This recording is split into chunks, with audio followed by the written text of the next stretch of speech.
Tu es dans les livres de... Je vais essayer de clôturer cela. Dans les livres des psaumes, comme je venais de le dire, 127, le verset 1, 2 à 3. Sur le premier point, c'est-à-dire on parle de la gestion politique. On dit, si l'Éternel ne fait pas la politique d'un pays, ceux qui les font, les feront en vain. Je dirais même mieux. C'est fort ça. Si l'Éternel ne donne pas les modèles de relèvement d'une nation, ceux qui viennent pratiquer le relèvement les feront en vain. Tout ce que tu vois comme développement dans le monde, c'est le fruit de l'émanation du modèle biblique. Israël, la nation choisie par Dieu, a connu son expansion parce que Dieu a établi une classe, ce qu'on appelle le Lévite. Étant donné la grandeur de la promesse qu'il a donnée à Israël, il a établi des Lévites pour encadrer cette vision. Lorsque la persécution a commencé et que les chrétiens ont fui en Europe, c'est là où tu parles aujourd'hui du développement de l'Europe par le christianisme. Lorsque Rome a persécuté le chrétien de l'Europe, c'est eux qui ont formé les États-Unis d'Amérique. Puissance que tu vois. Ok. Aujourd'hui, lorsque on a influencé ou on a sapé la chrétienté par des pratiques philosophiques, l'évangile commence à prendre sa propension marginale en Afrique. D'où les futures puissances du demain sont en Afrique. Waouh, waouh. Je parle avec un présentateur qui appartient justement à une des nations à vocation mondiale, la République démocratique du Congo. Occupait que 25% de l'espace de Kinshasa. Je vais expliquer les gens. Lorsque le blanc est arrivé en République démocratique du Congo, le 24 communes que tu vois, n'ont été construits que sur 25% de l'espace à Kinshasa. C'est-à-dire le reste de l'espace a été laissé vide par l'homme blanc. Vraiment dit, il n'y a que Ntsele et Mongafula qui comportent les 24 communes. En termes de densité. Mais le reste, c'est l'espace vide réservé par le blanc. Pourquoi il a laissé cet espace? C'est une nation prophétique. La diaspora reviendra. Et il y trouvera une terre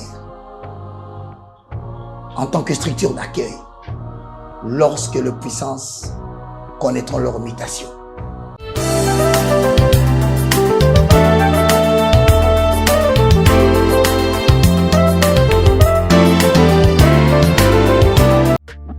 Bayate Barata, Taylor Global Service vous propose vente des produits importés de l'Europe, vêtements de qualité pour tous, enfants, jeunes et vieux, produits de beauté, services de recharge, de crédit, échange de monnaie, sans oublier épices et autres. Retrouvez-nous sur Avenue Kama 1104 Kinshasa Lemba Terminus, arrêt Chapelle de Vainqueur, maison à côté de la pharmacie. Kozangate, Yaya, Maman, Papa, Babete la Olisolote, Kin et Latila Mayasika, Kilelo. Pour tout contact.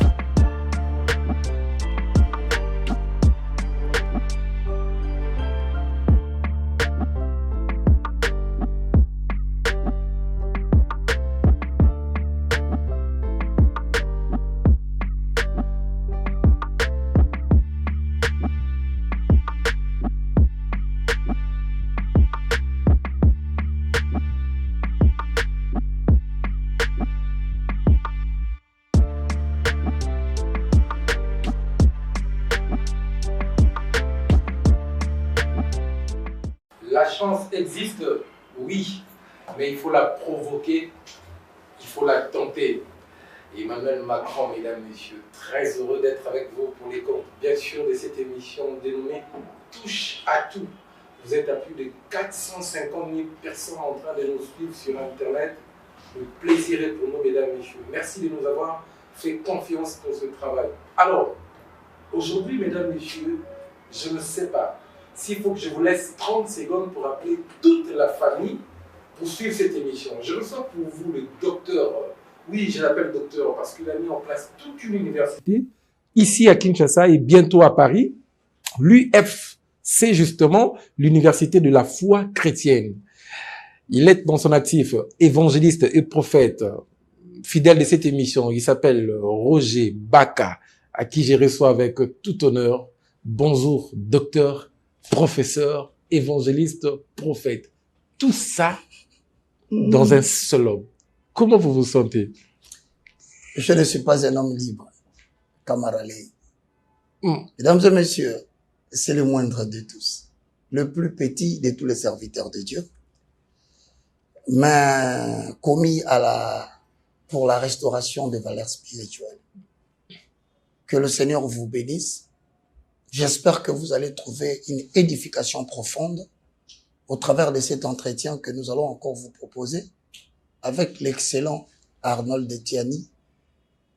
Puisse Elohim nous donner sagesse et intelligence pour répondre à vos préoccupations.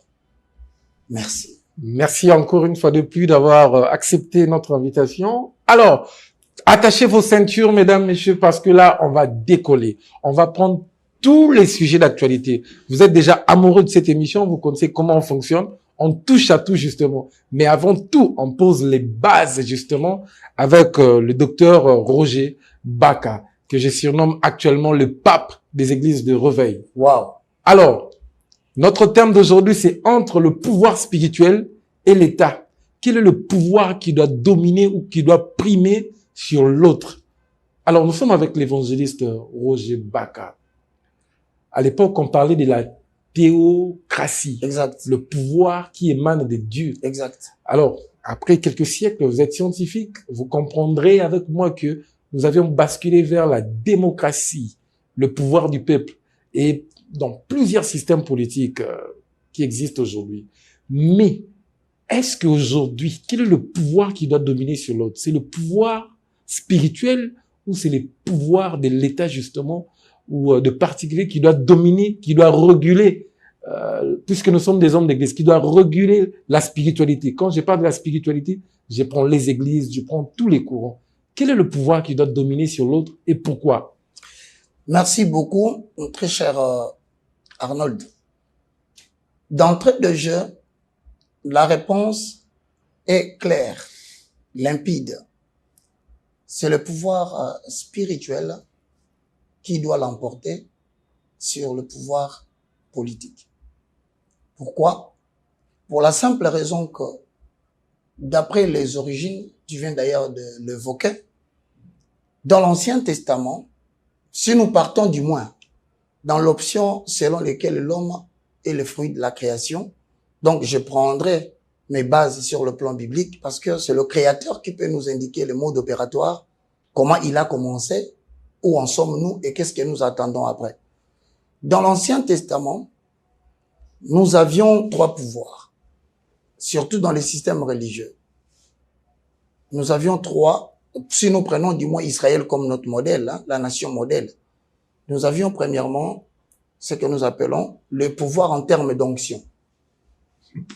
L'onction, c'est une capacité spirituelle que l'on mettait sur quelqu'un à travers la composition de certaines plantes préalablement choisies par les sacrificateurs qui avaient une valeur symbolique, qu'on déversait sur la tête de quelqu'un pour les capacités à 3 fonctions. Premièrement, c'est la fonction prophétique. Deuxièmement, c'est la fonction royale.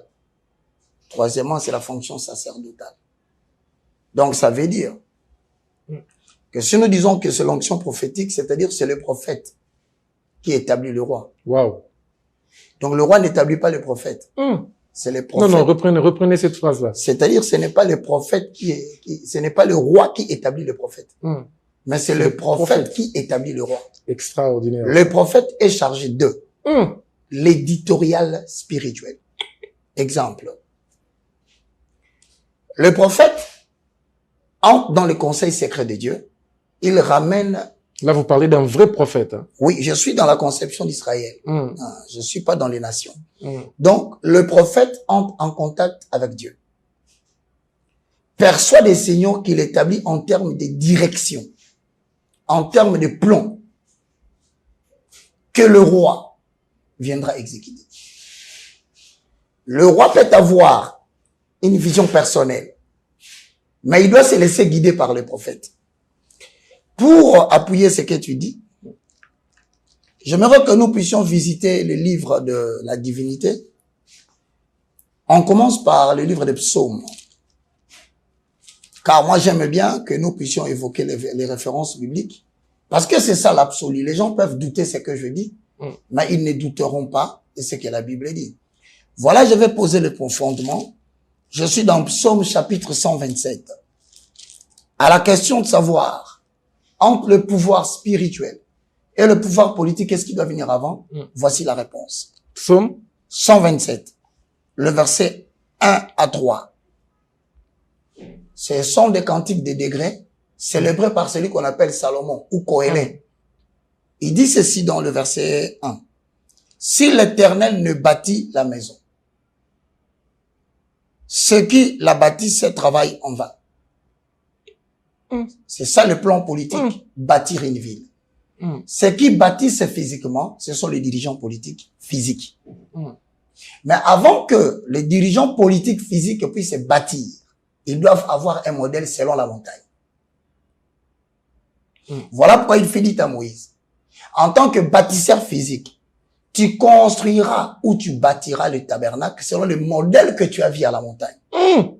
Selon le modèle. Voilà. Donc, les politiques doivent marcher, non pas selon les ambitions, non pas selon le plan des quinquennats, mais ils doivent marcher selon, premièrement, une vision spirituelle clairement définie par un messager. Actuellement aussi. J'en viens. Continue d'abord là. Donc, vous avez déjà la gestion politique en termes de bâtir la maison, c'est le pouvoir politique. Bâtir la ville, c'est le pouvoir politique. Là, vous avez, dans le bâti de la ville, ou de la maison, ou du pays, l'enseignement. Les modèles doivent être un modèle que Dieu donne par rapport au peuple qu'il connaît. 2. Les infrastructures. Les modèles viennent toujours des gens qui ont reçu des signaux divins. 3. L'éducation. 4. L'agriculture. 5. Le développement. 6. C'est-à-dire tous les domaines qui consistent... Un chef d'État doit être inspiré par Dieu. Voilà maintenant. Quand on dit qu'il est inspiré par Dieu, ça ne veut nécessairement pas dire qu'il y a un prophète. Parce que quand les gens disent prophète, ils ne comprennent pas que prophète veut tout simplement dire porte-parole de Dieu. Voilà pourquoi Dieu dira à Jérémie, je te dirai des choses et tu leur diras. Il dit, Moïse, tu seras Dieu. Aaron sera ton porte-parole. Donc, on appelle prophète de Dieu, ce n'est pas seulement quelqu'un qui a la mandature d'entrer en contact personnel avec Dieu pour révéler les Saintes Écritures, mais c'est aussi toute personne capable d'entrer en communication avec la divinité par le biais de la communion, afin de ramener parmi les hommes des signaux divins qui constituent ce que nous appelons les modèles de développement. Donc, pris sous cet angle-là, tu remarqueras que dans tous les domaines que je citais, le prophète, c'est celui qui reçoit les modèles. En accord avec Exode 35, 30 à 35. Pour te démontrer que ce n'est pas seulement quelqu'un qui prêche l'évangile qui peut te donner le modèle.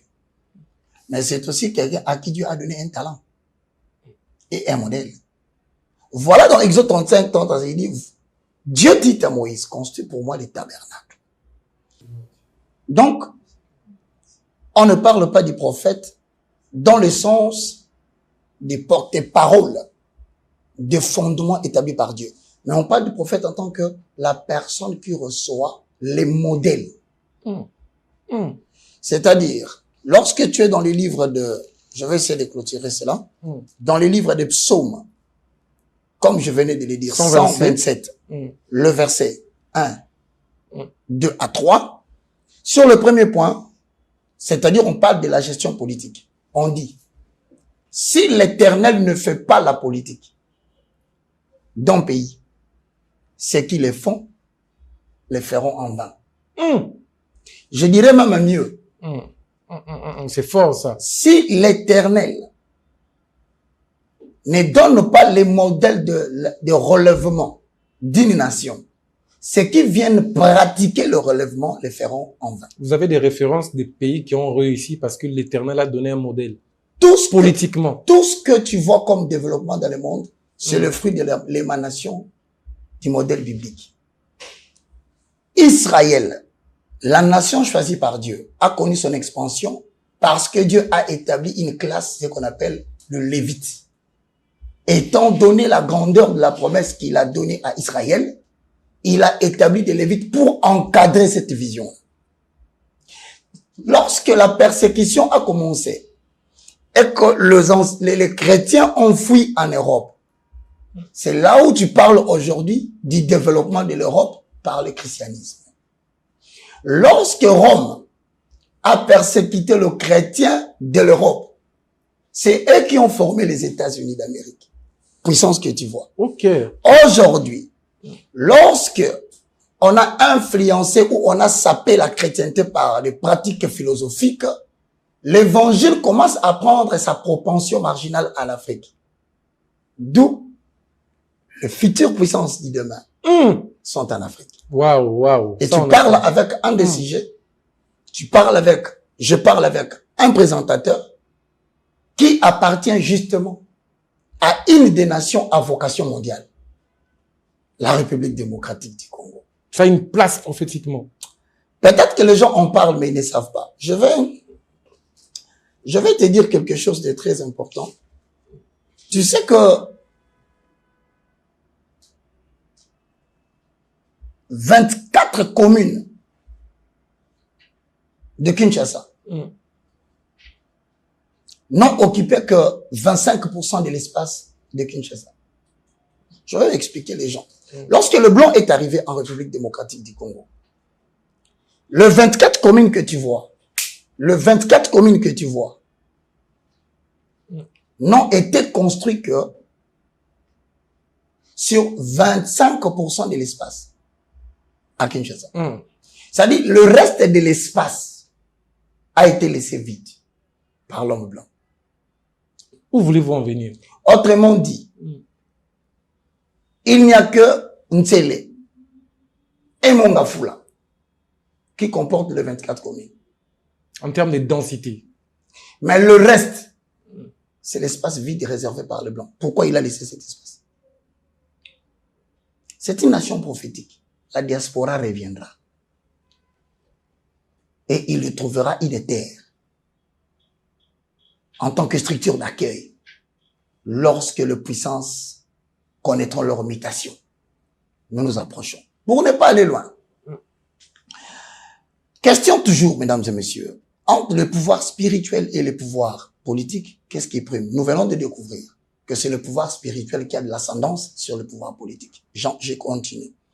Si l'Éternel ne garde pas la ville, pouvoir politique, mais en termes des renseignements, garde, la police, l'armée, le service des renseignements. Si ce n'est pas Dieu qui renseigne la ville par ces témoins qui sont des chandeliers, ceux qui font le travail des renseignements, ils le feront en vain.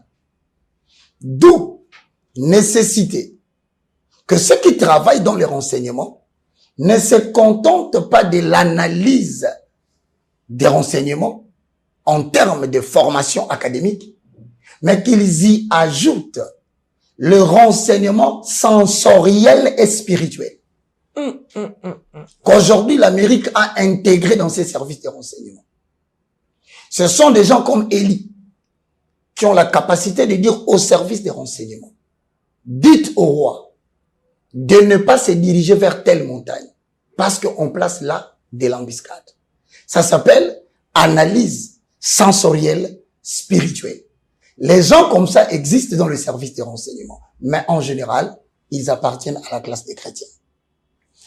Certains ont tenté de vouloir prétendre que par des pratiques de fétiche, ils pouvaient localiser les gens pour servir dans les renseignements. C'est faux. Les talents viennent de Dieu. Mais le vol a été fait par le diable. Pour te donner l'impression que le diable n'a jamais créé quelque chose. Il utilise ce que tu as parce que tu es ignorant. Et donc, nous quittons les renseignements. Donc, si dans nos services de renseignement, ils ajoutent des féticheurs, par exemple, pour localiser des voleurs, des espions, c'est pas bien? Non, c'est-à-dire que ceux qui sont là et qui estiment que c'est le diable qui les utilise avec la sagesse scientifique sorcellerie commettent une erreur. Je les informe aujourd'hui. À la place, ils devaient utiliser qui? Des le pasteurs, talent a été donné depuis l'enfance. Hum. Parce que Dieu ne se répand pas dans Romains de ses dons et de son appel. Les dons et les appels sont innés. C'est-à-dire qu'à un certain âge, c'est le diable qui te trompe parce qu'il est le père du mensonge. En fait, il utilise quelque chose que Dieu t'a déjà donné. Mais est-ce qu'un serviteur de Dieu à l'église peut aussi en même temps être égaré? Ben oui. C'est-à-dire, il est prophète, il a toute une église, mais en étant égaré aussi. Mais il prêche chaque dimanche. Mais ça existe aussi, ça. Bien sûr. Parce que nous avons vous voulez que j'appuie cela par la parole de Dieu? Oui, oui. Ok. Nous allons dans les livres des Corinthiens. Je pense que je vais terminer de l'autre côté. À la question de savoir, est-ce qu'un homme de Dieu peut-il s'égarer et continuer à prêcher la bonne nouvelle? Oui. Dans les livres de 2 Corinthiens, écrits par l'apôtre des gentils, que nous qualifions de l'apôtre Paul. Dans les livres de 2 Corinthiens, il écrit dans 2 Corinthiens chapitre 11, le verset 13 à 14, oracle de l'Éternel. Je te laisse la prééminence de la lecture. Ces hommes-là sont des faux apôtres. Quand est-ce qu'ils sont devenus faux apôtres? Il était apôtre. Et le mot faux est venu. Donc il existe dans ces pays, dans la diaspora, des faux apôtres. Dans la diaspora, ici en RDC. Dans l'église du Congo. C'est pas moi qui l'ai dit, tu l'as lu. Des faux. Continue à lire. Des ouvriers trompeurs. C'est-à-dire qu'il y a des gens qui peuvent prétendre être sur la chair, ils parlent de Dieu, mais c'est un trompeur. Trompeur, c'est qui? C'est celui qui dit des choses, mais qu'il n'applique pas lui-même. Ça existe ici. Les païens n'ont pas besoin de notre prédication. Que celui qui veut mouvoir le monde, qu'il se meuve lui-même. C'est n'est que. Ça veut dire, en d'autres termes, deviens la prédication et incarne les changements que tu prêches. Sinon, tu es un faux ouvrier. Tu peux lire. Déguisé en apôtre de Christ. Donc, vous avez des gens qui se tiennent debout, qui vous prêchent les dimanches, qui vous prêchent le mercredi, qui vous prêchent les samedis. Mais en fait, ce sont des déguisements. Il est dans le pétage. Bon, ça peut être le verbe ou le mot que vous voulez, mais en tout cas, Paul confirme que ces gens sont des ouvriers menteurs. Non, ça, je peux pas laisser passer. Question simple. N'oublie pas qu'on doit rentrer dans... On va rentrer. Question simple sur ce que vous dites là.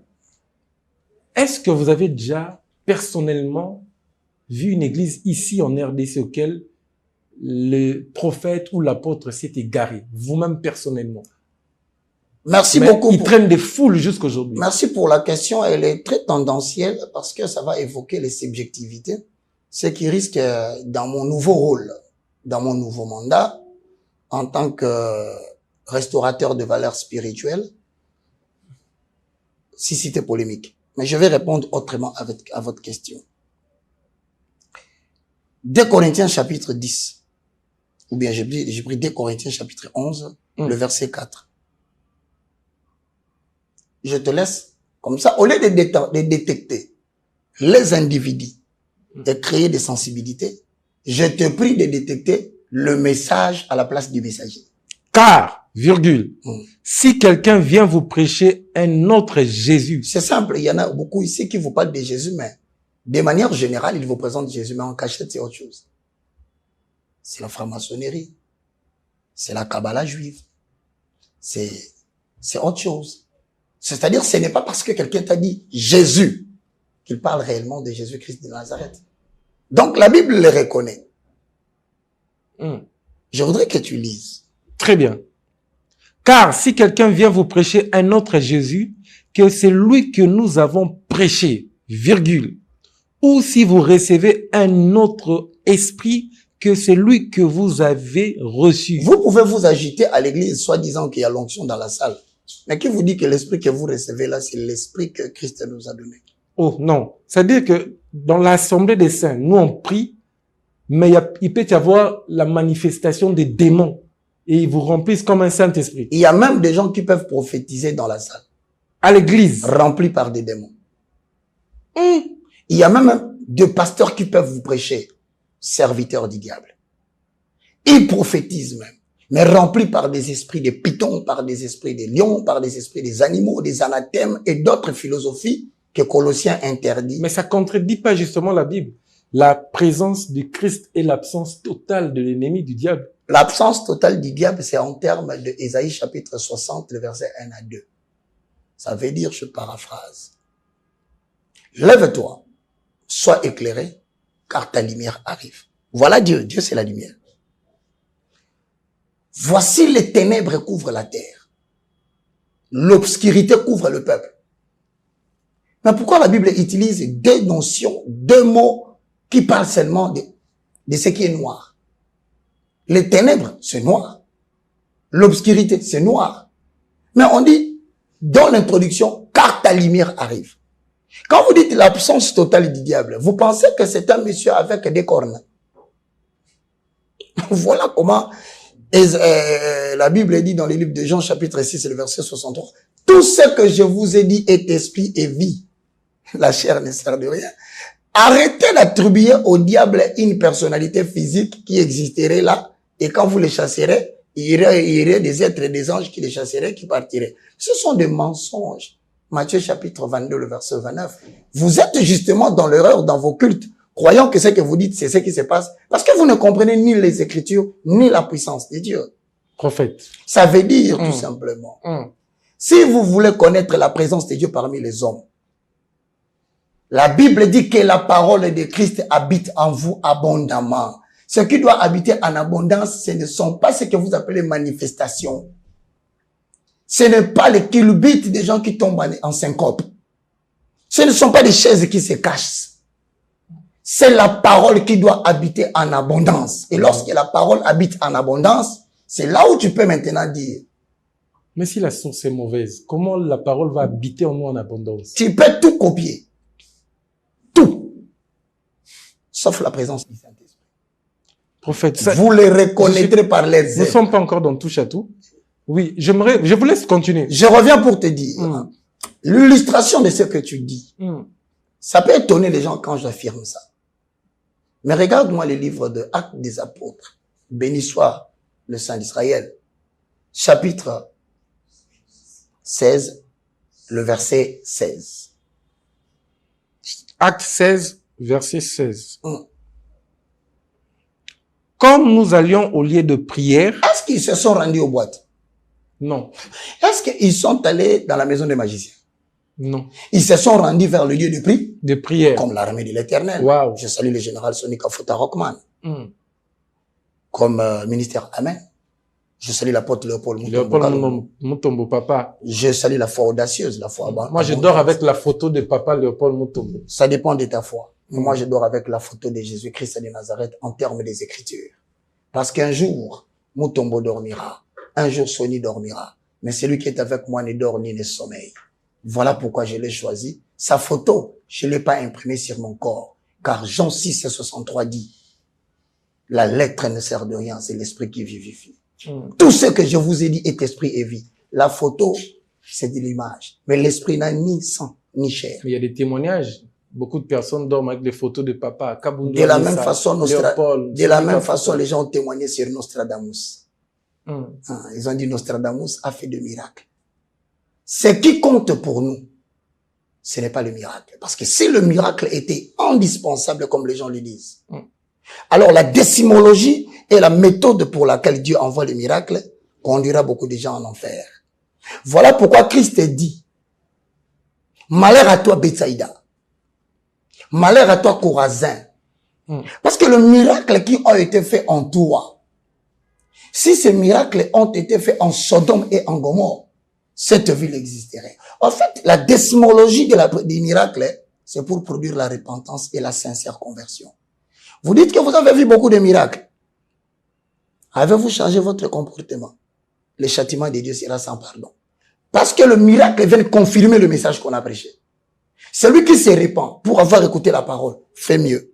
Mais celui qui aime voir le miracle, mais ne change pas sa conduite en accord avec le livre de Jérémie chapitre 20, le verset 20 à 23. Disons la parole. Oracle de l'Éternel. Waouh. Il apporte. C'est des versets qui sortent comme ça. Oui, mais un dispensateur de grâce ne lit pas la Bible quand il devient serviteur. C'est dans le délai préparatoire. C'est une parenthèse. Votre jeunesse a ressemblé en quoi, justement? À la jeunesse de David. Dans la forêt. Les victoires cachées sont un jour et reflètent les victoires avec les Écritures. Et vous ratez pas. Un champion ne se manifeste pas, mais il se révèle dans le ring. C'est lui qui vient ravir le championnat du monde.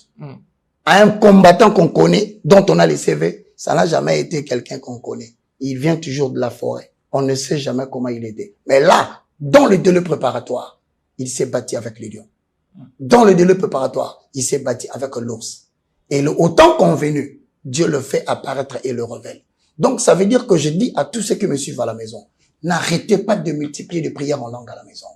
Priez sans cesse. Multipliez des moments de rendez-vous et d'audience avec l'Éternel Dieu Tout-Puissant. En cachette, au moment convenable, le Saint-Esprit se chargera de vous aider à faire sortir de l'eau. Car c'est la Bible dit, celui qui boira de mon eau, des fleuves d'eau pure sortiront de son sein. L'eau va sortir. Jérémie chapitre 20. Est-ce qu'on peut applaudir d'abord pour ça? Waouh. Applaudissez quand même. Non, c'est extraordinaire, non. On aime les Écritures, on aime la parole, mais quand on a en face de nous un docteur, un professeur, ça fait encore du bien. Que Dieu vous bénisse encore, qu'il vous comble de sagesse. Alors on prend Jérémie 23 verset 20. Parce que les gens aiment des miracles. On peut lire Jérémie pour leur dire que si le miracle vient et que vous ne changez pas votre conduite, vous n'arrêtez pas de consulter les autres dieux, vous n'arrêtez pas avec la masturbation, vous n'arrêtez pas avec la pédophilie, vous n'arrêtez pas avec la magie de la loge bleue de la France qui vient vous initier ici dans vos maisons et dans des hôtels. La colère de l'Éternel frappera. La patience de l'Éternel est une faiblesse. La patience de l'Éternel est justement une occasion pour te démontrer que tu devais te repentir. Parce que celui qui commet des fautes et qui se vante de ne pas être châtié tombe de manière imprévisible et irréparable. C'est un bon matin, voilà un grain est tombé. Mais il n'était pas malade. Oui, on lui a laissé le temps de se repentir. C'est pourquoi j'ai dit d'ici 2024, serrez vos ceintures jusqu'en décembre. Dieu va régler des comptes aux politiciens, il va régler des comptes aux pasteurs escrocs qui ont détourné son peuple. Ils sont la parole. Non, ça je peux pas laisser. Avant de lire la parole, en parlant des politiciens, des pasteurs, entre guillemets, le terme que vous avez employé, justement, escrocs.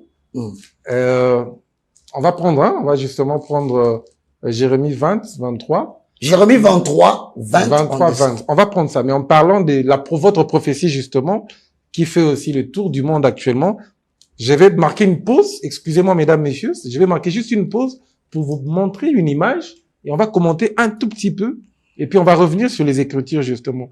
Alors, je vous montre quelqu'un. On sera bilingue ici un peu. Alors, l'avis des recherches lancées, prenez, vous allez lire, vous allez voir si vous connaissez. Ça défile là déjà en image. Est-ce que vous connaissez ce prophète? Ouais, c'est monsieur Denis ici. Oui, l'avis des recherches lancées. Ils disent que si on retrouve quelque part le prophète Denis Lessi, qu'on fasse signe justement au service des renseignements. Réaction par rapport à ça, parce que justement, vous avez prophétisé à un moment que le pasteur Denis Lessi, on va l'arrêter, il va finir sa vie en prison. Alors, réaction.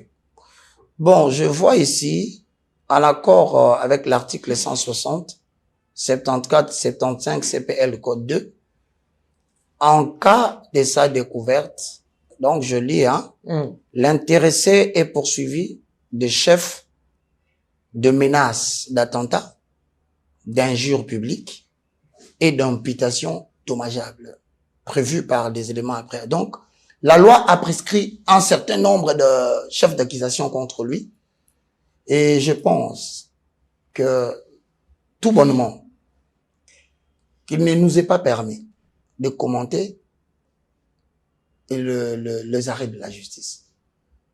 Et parce que aussi, tout le monde est présumé innocent jusqu'à ce que sa culpabilité soit prouvée. Donc je pense que si on en arrive au niveau de l'avis de recherche, c'est tout simplement parce qu'il y a eu des convocations à 3 reprises. Je crois que la procédure a été suivie et qu'il y ait un mandat d'amener qui n'a pas atteint son objectif. C'est alors que la justice... C'était quoi les dossiers en fait? On dit qu'il est accusé de 3 chefs d'accusation, de menaces, d'attentats, d'injures et d'imputation dommageable. Voilà ce que l'État, la justice congolaise le reproche. Alors il faudrait maintenant qu'il réponde afin que sa culpabilité soit établie. C'est alors que tu m'appelleras pour me poser la question de commenter l'arrêt de la justice. Mais pour l'instant, je ne sais rien dire. Mais prophétiquement, qu'est-ce que vous voyez? Non, tu m'as posé la question la dernière fois, je te dis que j'aimais beaucoup le prophète Denis Lissi pour son courage. Seulement que je m'abstenais et je lui disais que c'était à l'homme de définir comment il va finir sa vie. Parce que c'est Dieu qui commence. Rappelez-vous, si vous avez l'élément, je vous propose de les diffuser. Vous verrez que j'avais tout dit. Ok. Dans très bien. Alors, je rentre maintenant. Très bien. Donc, Jérémie 23. C'était une pause. Le verset 20. Focalisé. Déterminé. Nous attendons notre but. Donc, justement.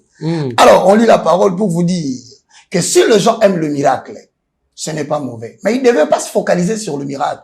Ils devaient se focaliser sur l'abondance de la parole de Dieu parmi le peuple.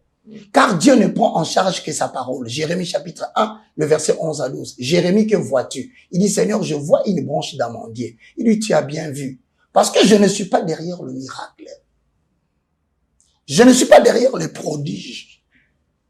Je suis derrière ma parole pour l'exécuter. Alors quand la parole fait défaut et le miracle abonde, ça devient un appât qui cache certainement une magie quelque part. Parce que ce sont des miracles qui sont au service de la parole. La parole n'est jamais au service du miracle. C'est d'ailleurs ça la nette différence qu'il y a entre l'ancienne alliance et la nouvelle alliance. Dans la nouvelle alliance, le ministère prophétique dans les cadres néo-testamentaires consiste en la prédication de la parole de Dieu et le miracle vient certifier la parole. Mais si le miracle commence à devenir l'organe principal pour attirer le peuple vers toi, il se cache une magie derrière. Donc, si vous lisez... C'est vrai ça. Ouais, je te le dis. Et non seulement il y a des gens qui ont des dons de guérison. Les gens peuvent le suivre, la foule peut suivre justement parce qu'il a ces dons-là. Mais maintenant, c'est là où je te dis, vous commettez une erreur. Je vais éclairer la lanterne de contemporain. C'est pas forcément de la magie. Je vais éclairer la lanterne. Vous, on vous suit pour votre aura, justement. Ça, ce n'est pas un miracle. Le plus grand miracle que moi j'ai vu, c'est dans les livres de Ésaïe chapitre 28. Roger Baka ressemble 9 à 11, je viens. Non, Roger Baka, c'est quel type de serviteur de Dieu? Il est dans un... Non, vous prenez de l'alcool? Bon, écoutez, je ne peux pas me vanter. Dieu sait pourquoi il prépare ses serviteurs à des grandes missions. Je n'ai pas eu la chance de boire l'alcool. Je n'ai pas simplement eu cette chance. Est-ce un péché pour un chrétien de prendre l'alcool? Oui ou non? C'est une matière très essentielle, mais je te répondrai par une référence biblique. Parce que quand je répondrai, tu diras, ne vous enivrez pas. Je te dis déjà parce que je sais que tu vas insister sur ça. Ne vous enivrez pas de vin. C'est de la débauche. Mais soyez remplis par la puissance du Saint-Esprit. Voilà pourquoi, dans le livre des Actes des Apôtres, chapitre 2, le verset 4, ils furent tous remplis par la puissance du Saint-Esprit et ils se mirent à parler en de nouvelles langues selon que l'Esprit leur donnait de s'exprimer. Être rempli de vin, c'est le langage symbolique et physique. Mais dans l'interprétation symbolique et spirituelle, c'est être rempli par la puissance du Saint-Esprit. Voilà pourquoi, toi qui enivres ton prochain, tu pêches contre Dieu. Maintenant, les gens vont poser la question, frère Roger Baka, est-ce que si quelqu'un prend une seule bière, c'est aussi un péché? Une seule bouteille de muscador, est-ce un péché? Ou soit, moi, il faut que j'en prenne 3 ou 4 pour atteindre le niveau d'enivrement que tu as dit. Alors maintenant, on va relativiser la Bible. La Bible deviendra une référence non absolue, mais qui dépend des degrés de la manière dont chacun peut s'enivrer. Non, la Bible est absolue. Soyez remplis par la puissance du Saint-Esprit. L'alcool, c'est un péché, oui ou non, pour un chrétien? Péché, oui ou non? Lorsque vous allez Parce que moi, quand je lis ici, Paul dit à Timothée, ne fais pas usage de prendre que de l'eau. Il dit quoi? Prends aussi du vin. Tu peux continuer? Oui, je cherche d'ailleurs le verset, en fait. Je vais te compléter. Dans la mesure où toi, tu ne l'auras pas. Moi, j'attends. Dès que tu l'as pas, tu me dis. Moi, je peux te dire ce qu'il y a. Je vous cherche le verset d'ailleurs, ce que j'ai dit. Ce que Paul dit à Timothée. Voilà ce qu'il dit pour gagner le temps. Je sais que tu le retrouveras, peut-être le temps nous imparti. Ne t'arrête pas à ne prendre que de l'eau. Mais fais usage d'un peu de vin. Très bien. La cause est définie en bas. C'est là le vrai problème. Prendre un texte, le sortir de son contexte, pour en faire un prétexte, ça devient de l'évangile du serpent. C'est comme ça qu'il a séduit Ève dans le jardin. Il lui dit, Dieu a-t-il réellement dit que si vous mangez des fruits de la forêt, vous mourrez? Ça veut dire que il a plus démontré une partie de la vérité. C'est ça justement le fake news. Le serpent est le responsable des intox. La meilleure façon de pousser un chrétien à tomber, c'est de lui dire une partie de la vérité et non la totalité. Dieu avait dit, vous deviendrez des dieux et vous mourrez. Autrement dit, vous deviendrez la source de votre propre vie pour vous approvisionner. Alors que vous ne vous approvisionnez pas par votre intelligence ni par votre force. C'est moi qui descends des hauts des cieux pour descendre vous approvisionner. Si vous mangez de cet arbre, je ne descendrai plus vous approvisionner comme un verre qui se vide. Vous allez mourir.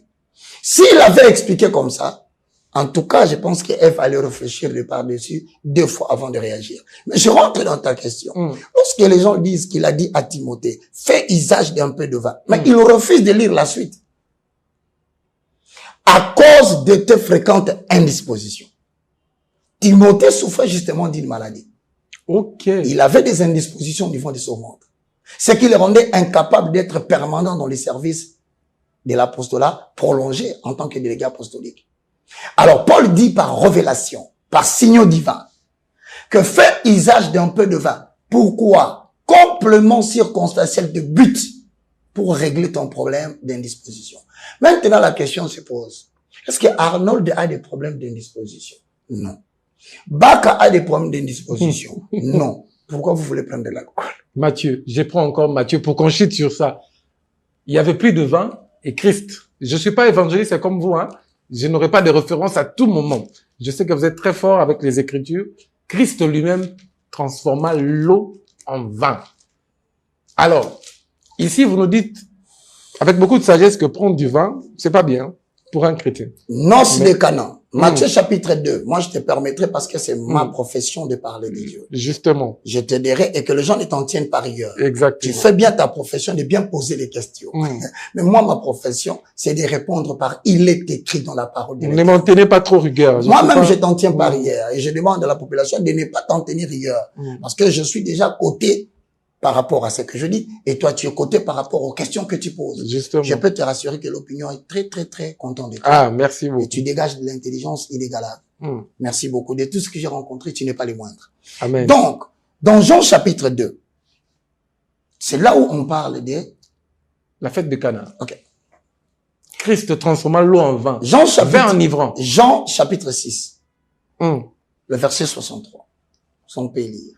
Jean 6, 63. Ah, touche à touche. Je vous avais dit, mesdames, messieurs, ne ratez pas. Ne ratez pas cette émission. La télé déteste le silence, c'est pourquoi je suis en train de parler en attendant. Justement. Moi aussi, je continue à leur dire. Maintenant, on va essayer d'extrapoler par rapport à ton exemple. Mon professeur Yagabi, du critique d'info, va dire, mais comment tu es resté silencieux pendant que le principe dit que la télé déteste le silence? Jean 6, 63 dit ceci. 6, 63. Tout ce que je vous ai dit. 6, c'est l'esprit qui vivifie. La chair ne sert de rien. Les paroles que je vous ai dites sont en esprit et vie. C'est-à-dire que si tu prends le vin dont on parle ici, selon la chair, tu es tombé. C'est l'esprit des Écritures et non la forme de l'Écriture. Donc, tous ceux qui disent aux gens qu'ils devaient prendre de vin, parce qu'ils trouvent leur justification dans Jean chapitre 2, ce sont des gens qui prennent le message dans le cadre de la chair. Mais pourtant, il dit, c'est l'esprit qui donne la vie. On va chercher maintenant à comprendre le sens spirituel de tout ce que tu viens de dire en 2-3 minutes. Très bien. Mesdames et messieurs, frères et sœurs dans le Seigneur, si c'est l'esprit qui fait vivre, vous allez comprendre que tout discours comporte une forme et un fond. Le fond, c'est justement l'esprit. La forme, c'est la lettre. Christ va se rendre dans une fête qu'on appelle noces. Physiquement, noces, c'est la rencontre pour la première fois, de manière publique, et l'engagement solennel de deux personnes de sexe opposé. Je ne parle pas des PD. Je dis deux personnes de sexe opposé qui acceptent de regarder dans la même direction et qui ce soir-là célèbrent une fête pour que, enfin, qu'ils dorment sur le même lit. C'est ça la noce. Maintenant, physiquement, ça symbolise ça. Mais spirituellement, Christ va constater qu'il y a une épouse qui est sur la terre, qu'il est en train de préparer. Mais cette épouse, jusqu'à preuve du contraire, ne s'est jamais rencontrée avec son époux. Voici le premier jour dans l'histoire de l'humanité où l'époux de l'église, qui s'appelle Jésus-Christ de Nazareth, vient rencontrer son épouse. Dans quel contexte? Dans le contexte d'une fête. Les invités de la fête constituent le monde. Mais l'époux et l'épouse constituent l'église qui rencontre pour la première fois sur la terre son mari, qui s'appelle Jésus-Christ de Nazareth. Maintenant, on dit que pendant la fête, le vin ayant manqué, écoute bien. En Israël, lorsqu'il y a un mariage, une fête de noces, ça ne dure pas 2-3 jours comme vous ici en République démocratique du Congo. Ça dure plus de 6 jours. Vous devez maintenir les invités, ils doivent se réjouir et être dans la joie. Et pourtant, il y a deux choses qui font la joie d'une fête. La musique et le vin. Vous ne pouvez pas célébrer s'il n'y a pas la musique. Vous ne pouvez pas dire que vous ne pouvez pas dire que vous avez fêté s'il n'y a pas le vin. Or, dans l'approvisionnement de vin, c'est le marié, l'homme, qui est censé prendre soin de vin jusqu'au 6e et au 7e jour. La fête s'arrête. Mais dans le cas échéant, celui qui est le marié, c'est Jésus-Christ de Nazareth. Il est venu rencontrer son épouse qui est l'église pour la première fois. Alors, voilà que la maman de la mariée... Une minute. Ouais. Vous êtes resté avec une minute. La maman de la mariée vient. Il dit qui? Il dit quoi? Il dit au marié, ils n'ont plus de vin. Qui est cette maman? C'est justement notre mère Israël. Qui annonce à la nouvelle alliance que sachez que les gens qui sont dans la fête doivent continuer à boire le vin parce que l'évangile ne va pas s'arrêter. Nous nous retrouvons dans Actes des Apôtres chapitre 2. Le vin vient par qui? Il dit, allez dehors. Prenez-moi les vases qu'il y a dehors. Or, lorsque vous lisez Pierre, Pierre dit, nous sommes des vases d'or, des vases vivants. Docteur. Ces vases-là doivent être remplis. Christ dit, remplissez-les jusqu'au fond, jusqu'au bout. Et prenez le vin, servez à la fête. Vous recevrez la puissance du Saint-Esprit servant sur vous. Vraiment. C'est alors que vous serez mes témoins en Judée, en Samarie et dans toutes les extrémités de la terre. La fête. Lumière, avancez, continuez. Je vous ajoute encore 2 minutes. Merci beaucoup, mon frère. Lorsqu'ils ont pris le vin et qu'ils ont donné à la fête, voici l'étonnement des habitants de la terre qui sont représentés dans la fête. Comment pouvez-vous servir le mauvais vin avant? Vous devriez commencer par le bon vin, de manière à ce que quand les gens seront ivres, ils n'auront plus d'exigence dans la qualité. Mais vous commencez par le mauvais vin, ensuite vous donnez les bons vins. Comme pour dire, dans l'Ancien Testament, révélation, le Saint-Esprit ne restait pas en permanence en l'homme. Le vin n'était pas bon. Mais dans le Nouveau Testament, le Saint-Esprit dit, et voici, il sera avec vous jusqu'à la fin des temps. Wow. Comme pour dire, la nouvelle alliance a des valeurs beaucoup plus supérieures que l'ancienne alliance. Et donc, bien aimé dans le Seigneur, Aujourd'hui, si vous voulez parler de vin, mais ne parlez pas de vin en termes de la chair. Parlez de vin en tant qu'esprit. C'est ainsi que vous découvrirez. Nous sommes dans la dernière dispensation. Les manifestations charismatiques, en accord avec 1 Corinthiens chapitre 11, 1 Corinthiens chapitre 12, il y a diversité d'opérations de vin. Mais ce n'est qu'un seul vinaigre. Le professeur, place les fondements. C'est-à-dire, il y a diversité d'opérations. Lorsqu'on prend le vin, chacun manifeste le vin à sa manière. D'autres parlèrent en langue. D'autres reçurent le don de guérison. Les autres reçurent le don de miracle. Le vin toujours. Le don de parler en langue, d'interpréter les visions. Mais on dit, ça ne vient que d'un seul arbre.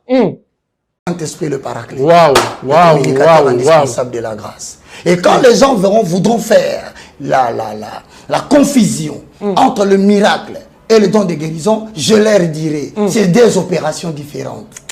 Il consiste à reconstituer, à redonner de la bonne santé à ceux qui ont perdu la bonne santé. Ça s'appelle don de guérison.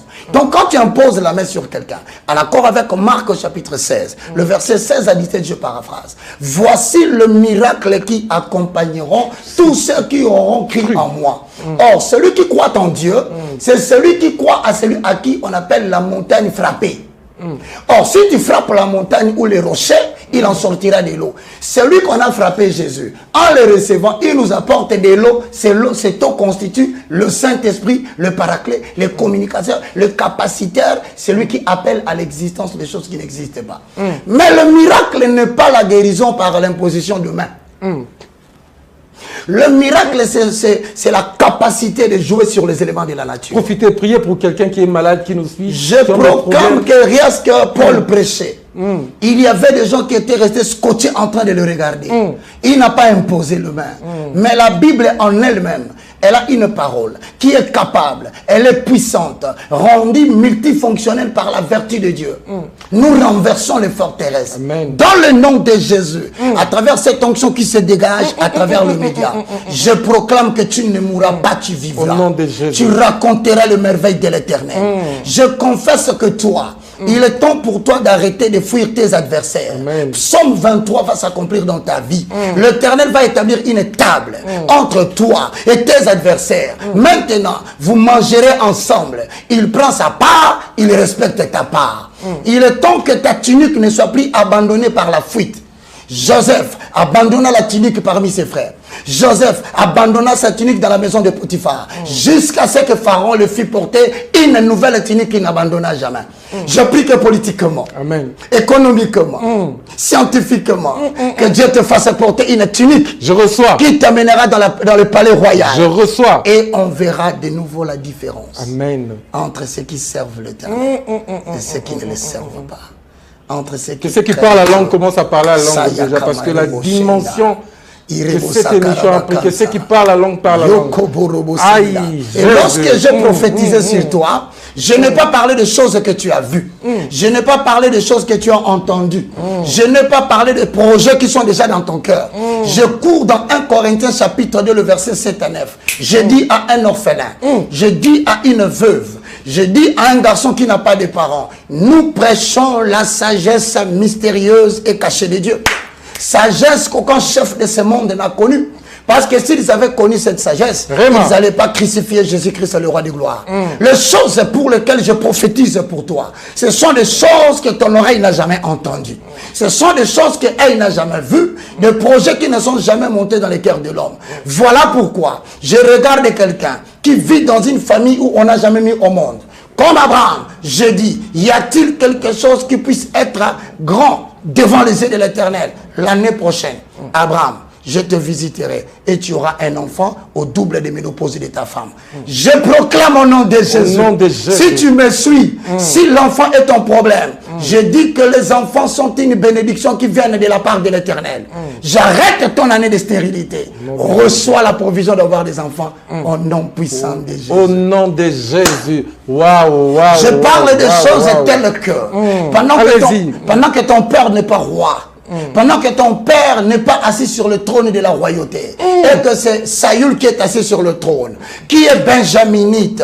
Alors que dans la promesse faite dans le livre de Genèse chapitre 49. Le verset 1 à la fin. Jacob réunit ses enfants et leur dit. Mettez-vous à côté de moi et je vous dirai ce qui adviendra dans la suite des temps. Dans la suite des temps, Benjamin n'a pas été planifié dans l'élévation royale. Mais je vois Dieu court-circuiter ta vie. Il t'introduira là où tu n'as jamais cru. Même si ce n'est que pendant un temps, l'Éternel te fera asseoir parmi les grands. Mais je le dis encore, même si la promesse qu'on t'a faite aujourd'hui, elle est gérée par quelqu'un d'autre. Même si l'homme que Dieu t'a promis est géré par quelqu'un d'autre, qui s'appelle aujourd'hui Nabal. Mais je dis à la race des femmes qui sont des bonnes, entre les mains des mauvais hommes, votre saison arrive. Il est Elohim, il créera le temps, il créera les circonstances au Congo, en République du Congo, à Kinshasa, pour introduire sur le plan politique des hommes qu'il a préparés en accord avec Ésaïe chapitre 2, le verset 1 à 5, Michée chapitre 4, le verset 1 à 5, c'est l'ère que nous appelons l'âge d'or de l'église. Je regarde devant, je vois un peuple meurtri. Je regarde devant, je vois une partie de la République amputée. Je regarde devant, je vois un complot. Mais ce qui me fait de la joie, je réalise qu'il y a une génération qui s'élève. Je vois une génération qui reconstruit sur le mirail qui sont détruites. Je vois la RDC envahir le peuple qui l'ont envahi. Je vois la RDC récupérer de manière miraculeuse une partie de sa nation. Amen. Donc ce qui nous attend, ce n'est pas la honte, c'est la gloire. C'est la gloire, ce qui nous attend. On proclame la gloire. Je dis à vous que moi j'appelle le lévite de la classe de la diaspora. Vous avez quitté votre terre, vous êtes des lévites. Vous n'avez pas de terre, vous êtes des lévites. Vous êtes en train de nourrir cette RDC en temps de crise. Car 80% de ce qui fait fonctionner l'économie congolaise vient de la diaspora. Mais je vous annonce, dans les jours qui viennent, l'Éternel vous ramènera sur votre terre. Les Maliens rentreront chez eux. Les Sénégalais vont rentrer chez eux. Les Ivoiriens rentreront chez eux. Je vois l'Europe, la France, la partie anglosphère tomber au nom puissant de Jésus. Et je vois un homme s'élever comme un suscité de l'Éternel en accord avec Ézéchiel chapitre 38 verset 1. Il s'appelle le prince du Nord. Je vois Poutine monter. Je vois Poutine bouleverser les signaux mondiaux. Je vois Poutine renverser l'Amérique. Je vois Poutine renverser l'Allemagne. Je vois Poutine renverser la France. Et je vois l'Italie être abandonnée. Oracle de l'Éternel. Lève-toi. Sois éclairé Congolais, car ta nation ne connaîtra plus la souffrance. Un peuple que tu ne connais pas germera, et il guidera le peuple de l'Éternel. Je vois l'Éternel Dieu parler du destin de la RDC. Je vois les politiciens les plus aguerris, le plus potentiel candidat aux élections être anéantis par Elohim. Je vois Dieu ramasser les David. Je vois Dieu prendre les gens du néant. Je vois l'Éternel effacer de notre, le peuple du Congo, les gens sur qui nous comptions. Peuple de Elohim, les lions tournent sur l'Afrique centrale. Je vois les lions tourner sur la République centrafricaine. Je les vois tourner à Brazzaville. Je les vois tourner. Et le Rwanda ne sera plus la nation qui se moque du peuple d'Elohim. Hosanna. Avance, avance, prophète. Oracle de l'Éternel. J'ai parlé une fois. Amen. Mais les membres de Sion ont écouté 2 fois. Quelle onction, quelle onction. Hosanna. Vous sentez ça chez vous, mesdames, messieurs. Quelle visitation du Saint-Esprit. Le plateau a pris à notre tournure. Je ne pouvais pas me retenir parce que, mesdames, messieurs, c'est extraordinaire ce que nous vivons ici. La présence de Dieu. Le prophète, nous tendons déjà vers la fin, mais je sais que nous sommes tous saisis par le Saint-Esprit. Votre dernier mot, je vais vous laisser parler. Je bénis l'Éternel. Il y avait des questions très très importantes, mais nous sommes conduits par l'Esprit de Dieu en accord avec Romains chapitre 8. Ceux qui sont conduits par l'Esprit de Dieu sont appelés fils de Dieu. Nous n'avons pas de temps de préparation, nous n'avons jamais le temps de partager les questions. C'est ce qui fait l'authenticité de cette émission. Eh bien, restez branchés. Dans les jours à venir, je peux vous garantir que je veux parler d'une chose. La chose, elle est très importante. C'est qu'aujourd'hui, qu'est-ce que l'Église a produit comme Joseph pour être la réponse de Dieu au problème de l'Égypte? Qu'est-ce que l'Église de Réveil a produit pour être David? Car en général, vous allez découvrir que pour sauver une nation, Dieu n'a jamais utilisé un sujet politique. Ce sont toujours des hommes qu'il a préparé dans les néants, que les gens ne voyaient pas, qu'il a fait sortir pour pouvoir changer et provoquer des grands changements. Je voudrais dire à tous ceux qui me regardent à la maison, il est temps pour vous de lever votre tête. Parce que c'est par vous que la RDC sera sauvée. Amen. Ne vous négligez Restez pas. là seulement. Au moment où vous étiez en train de prier, puisque nous avons parlé du pouvoir spirituel et politique, est-ce qu'il y a un message avec beaucoup de sagesse que vous allez utiliser, que Dieu vous a montré pour certaines autorités, le chef de l'État ou certaines autorités? Est-ce que clairement vous avez vu des choses, mais vous allez utiliser beaucoup de sagesse? Potomi Batila, Potoyeba, ce qui viendrait, est-ce que Dieu vous a dit des choses? Je bénis l'Éternel, car la Bible dit il est le maître des temps et des circonstances. Au temps marqué par l'Éternel, où que vous ayez caché Joseph, le messager viendra lui dire, le roi a besoin de toi. Donc, s'il faut parler de Fachi, ne vous inquiétez pas. Dieu prendra de Joseph de la prison, il les amènera dans le palais royal et ils vont interpréter la vision du roi. Quant aux opposants, je le regarde. S'il y a des gens qui estiment que je dis des choses sous une impulsion des sentiments ou d'appartenance quelconque, vous commettez une erreur. J'ai pris la décision, moi, le moindre de tous, le plus petit des hommes de Dieu, d'être le porte-parole et le communicateur de la République. Amen. Je censurerai le mensonge, je communiquerai l'exactitude, je défendrai la République contre les intox et les complots du monde extérieur. Et n'oublie pas, lorsque le roi peut se permettre de crier, lorsque le roi peut se permettre de laisser Daniel dans la cour, c'est pour que Daniel démontre que le roi n'a pas eu tort de mettre sa confiance dans les dieux de Jacob. Merci beaucoup. Soyez bénis, le message est passé. Merci beaucoup à vous, hommes de Dieu, d'avoir accepté notre invitation. Hosanna. Il y a tellement la présence de Dieu ici. Je ne sais pas arrêter cette émission. Je voulais qu'on continue. Mais mesdames, messieurs, continuez avec cette attitude de prière à la maison. Je rappelle ici que nous avions des livres déjà disponibles. Ok. Que j'ai écrit, il y en a 6, mais j'ai exposé 3. Le 3 livres Destin volé, il y en a 6 justement.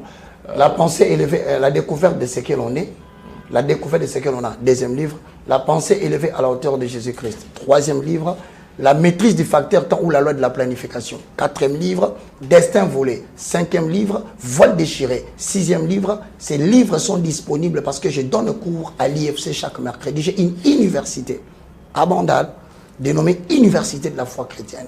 Avenue Kimvula, 253, Bandal Adou, la référence rond-point Loputa. Vous pouvez acheter le livre en Europe, vous pouvez suivre les cours par correspondance, vous pouvez vous abonner sur le chaîne ci-après pour suivre les cours.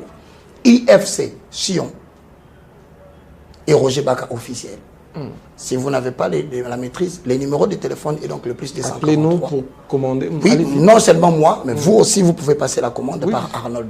Moi, je suis le moindre de tous. Écoutez, je n'ai pas encore beaucoup d'argent, beaucoup d'occupation pour avoir des secrétaires. Si vous m'appelez, vous n'obtenez pas, soit j'ai pris, soit je donne au cours, soit je suis occupé dans des réunions de la République. Très bien, merci beaucoup. J'ai bien dit. C'était bien clair. Des réunions de la République. Des réunions de la République. Ça va. C'est provoqué. Non, garde ça pour la prochaine fois. Pour la prochaine fois. Mesdames, messieurs, merci beaucoup de suivre cette émission. Continuez à commander des livres, continuez à couper des parties qui vous ont intéressé et partager, ça sera une bonne chose. Sinon, que Dieu vous bénisse. Gardez cette attitude, gardez cette dimension et ça sera une bonne chose. Sinon, portez-vous bien. Bonsoir chez vous. Bonsoir. Éternel, je lève à toi mon âme. Mon Dieu, en toi je me confie. Que je ne sois pas couvert de honte. Que mes ennemis ne se réjouissent pas à mon sujet. Alléluia. Zambena Brahma, Isaka na Yakobo, Olongisaki Daniele, Nalibula Bakosi.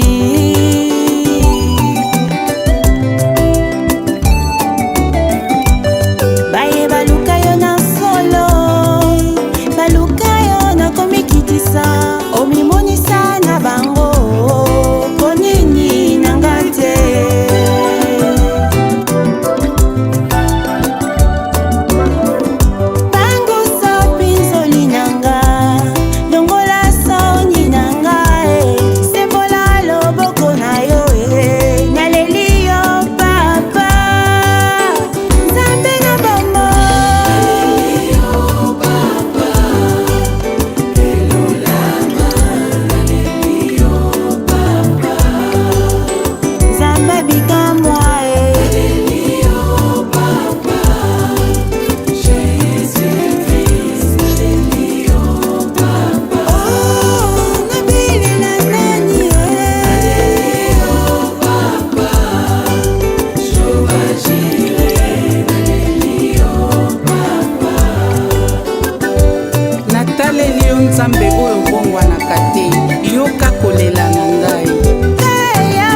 auprès de toi mon refuge. Oh mon Dieu, délivre-moi de tous mes ennemis, car c'est toi qui défends ma cause. Exauce ma prière.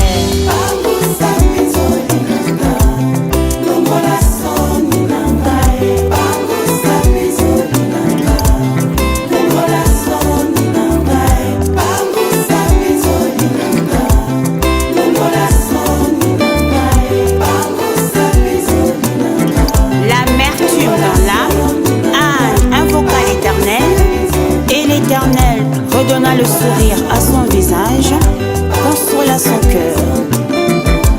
Natie elikia na ngai epa na yo, mpo nayebi ete obongwanaka te.